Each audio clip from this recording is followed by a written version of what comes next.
Oke, bolok-bolok semuanya. Nah, ini problemnya tadi EPS kedap-kedip ya. Jadi EPS-nya kadang lambangnya muncul ya. Lambangnya muncul kedap-kedip dan setirnya berat. Nah, ini ya.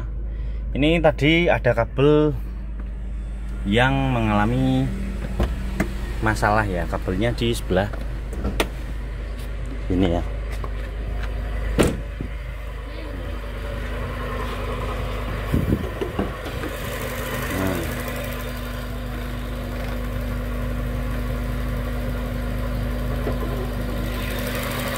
Pertama kabel dari plusnya kendor tadi ya, ini udah kenceng, ini mainnya juga sudah kenceng, dan kabel dari ini kabel voltage nya ini ada yang kendor satu. Nah, jadi kadang dia nyambung, kadang enggak, kadang nyambung, kadang enggak. Nah ini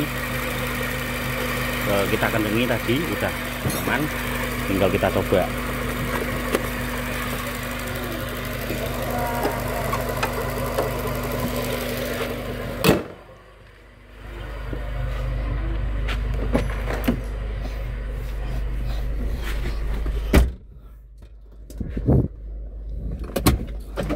Tinggal kita coba dulu. Bismillahirrahmanirrahim.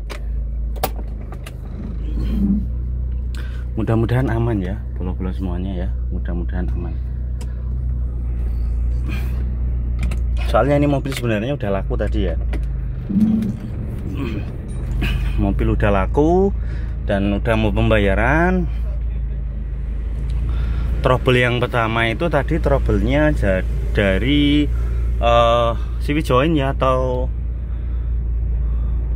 apa teman-teman kalau menyebutnya, CV axle ya, atau CV join ya, yang dapat tas roda itu tadi bunyi. Nah sekarang sudah diganti, alhamdulillah. Pas belok juga tidak bunyi ya. Tadi orangnya sempat nggak mau karena CV axle nya bermasalah, jadi kita tadi ganti CV axle. Lah setelah kita ganti CV axle tadi itu ada kesalahan teknis ya. Jadi entah itu siapa, saya juga nggak tahu, atau oknum-oknum mungkin maklar atau apa, saya juga nggak tahu. Tiba-tiba orangnya dari bengkel itu yang punya mobil, "Mas, kok EPS-nya jadi nyala?" Padahal untuk pembongkaran CV axle itu kan nggak mengarah ke EPS ya, apalagi ke sistem-sistem electrical ya. Nah terus tadi saya bilang, "Mas, itu tadi ada yang lepas audio apa enggak gitu kan." Nah ini ada bekas-bekas songkelan di audio ya teman-teman ya, bekas audio di sini, dan mungkin ada tambahan kabel tadi ya yang mengarah mungkin ke plus baterai, dan juga tadi yang ke fuse box yang depan kanan itu ya. Soalnya tadi pas saya ngecek awal itu kita scan, munculnya dia voltage. Nah kalau voltage kan berarti kan supply di modul atau di motor EPS nya kan terganggu. Nah itu menyebabkan kerja EPS jadi nggak maksimal, sehingga indikator EPS nya nyala ya. Terus setirnya juga berat ya tadi ya. Nah ini sudah aman, nggak nyala ya teman-teman semuanya, nggak nyala, terus aman.